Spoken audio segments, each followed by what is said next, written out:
बुलेटिनमध्ये स्वागत. थेट जाऊयात. विरोधकांची पत्रकार परिषद सुरू होतीये. 11 वर्षांनी ते आलेले आहेत. जयंतराव प्रथम आलेले आहेत. या सगळ्यांचं मी स्वागत करतो. आजच्या घाईघाईनं बोलवलेल्या पत्रकार परिषदेचं भूमिका स्पष्ट करण्यामागचं एवढंच एक लहानसं कारण आहे, पण सगळ्यांनी एकत्र येणं गरजेचं होतं.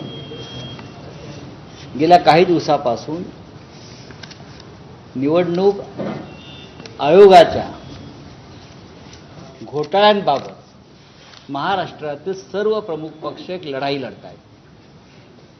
ही लढाई राहुल गांधींच्या नेतृत्वाखाली आम्ही दिल्लीत लढतोय. त्यानंतर आता महाराष्ट्रामध्ये ही लढाई सुरू झालेली आहे. त्यातून काय निष्पन्न होईल याच्याविषयी शंका आहे. आजच महाराष्ट्र नवनिर्माण सेनेचा एक फार मोठा मेळावा गोरेगावला पार पडला आणि तेथे माननीय राज ठाकरे यांनी 2 मुद्दे मांडले. त्यांनी सांगितलं की मतदान करा किंवा करू नका. निवडणुकीचं मॅच फिक्सिंग झालेलं आहे आणि या मॅच फिक्सिंग विरुद्धच आपली ही लढाई आहे. महाराष्ट्राच्या यादीमध्ये 96 लाख बोगस मतदार आजही आहेत, म्हणजे जवळजवळ 1 कोटी. हे 1 कोटी मतदार आमच्या दृष्टीनं घुसखोरच आहे आणि या घुसखोरांना यादीतून बाहेर काढणं ही लोकशाहीची गरज आहे. हे मी यासाठी सांगतो आहे. कालच या देशाचे गृहमंत्री अमित शहा यांनी दिल्लीतल्या एका कार्यक्रमात सांगितलं की आम्ही घुसखोरांना शोधू आणि त्यांची नावं मतदार यादीतून बाहेर काढू. हे देशाच्या गृहमंत्र्यांचं कालचं वक्तव्य आहे आणि या निवडणूक कार्यक्रमाचे प्रमुख हे देशाचे गृहमंत्री असतात. आमचं त्यांना आव्हान आहे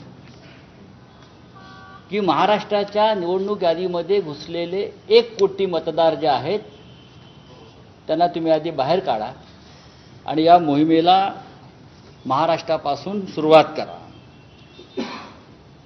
काही उदाहरणं सकाळी सुद्धा मी ऐकली आपल्या कार्यक्रमात.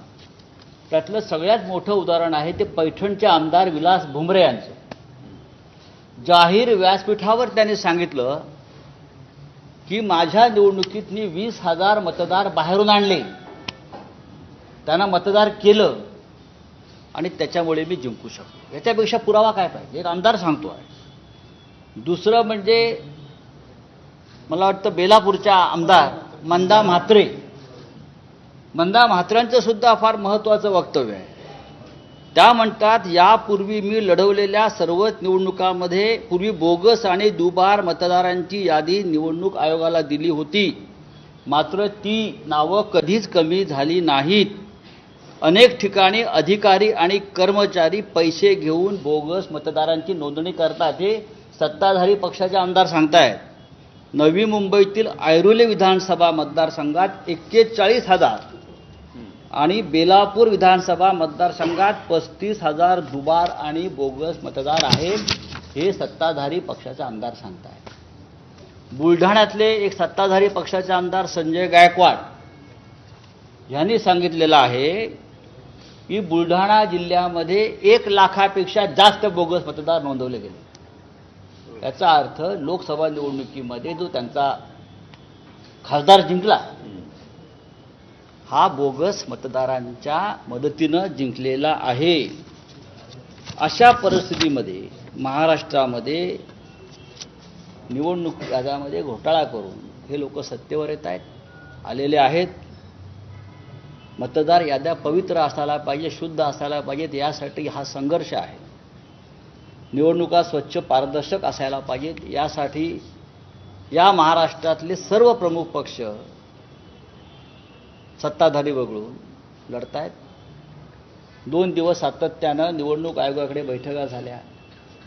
त्यात माननीय शरद पवार साहेब होते, उद्धव ठाकरे साहेब होते, राज ठाकरे साहेब, जयंतराव दोन्ही बैठकांना उपस्थित होते, शशिकांतराव शिंदे होते, आमच्याकडले लोक होते, कॉम्रेड प्रकाश रेड्डी होते, त्यांच्या पक्षाचे लोक होते, कॉम्रेड नवले होते, समाजवादी पार्टीचे लोक, सगळे प्रमुख पक्ष उपस्थित असून आम्ही ज्या आमच्या भूमिका मांडल्या त्या मानायला ते तयार नाही.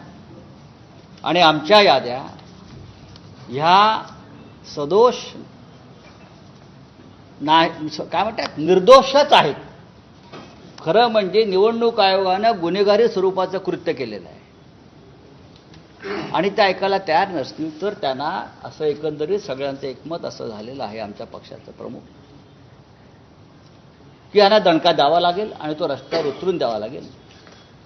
मी फक्त एका वाक्यात पुढलं एक पाऊल जे आहे ते ठरलेलं सांगतो आणि त्यानंतर प्रमुख नेते बोलतील.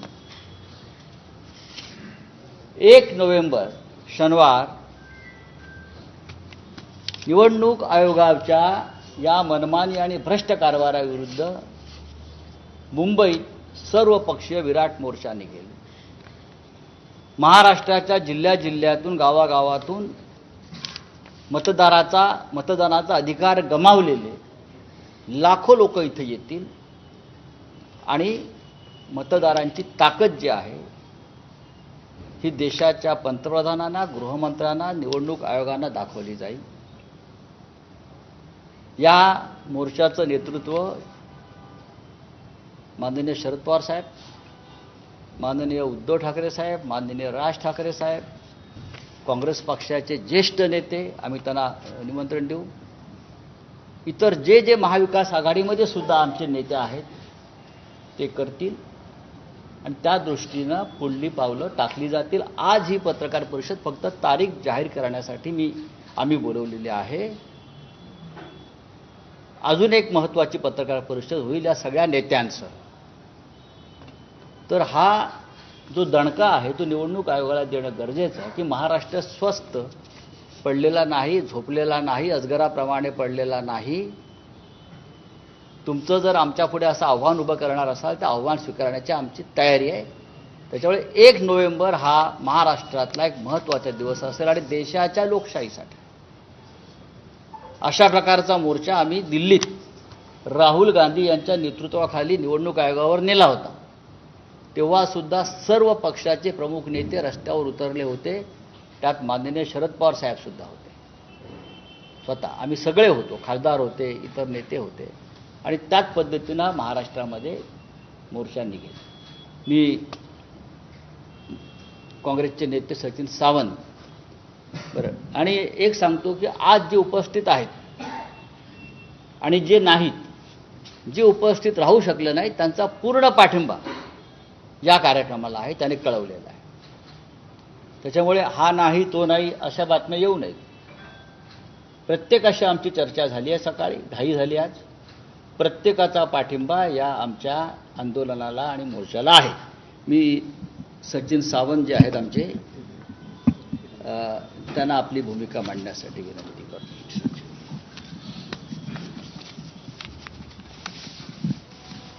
काँग्रेस नेते राहुल गांधीजींनी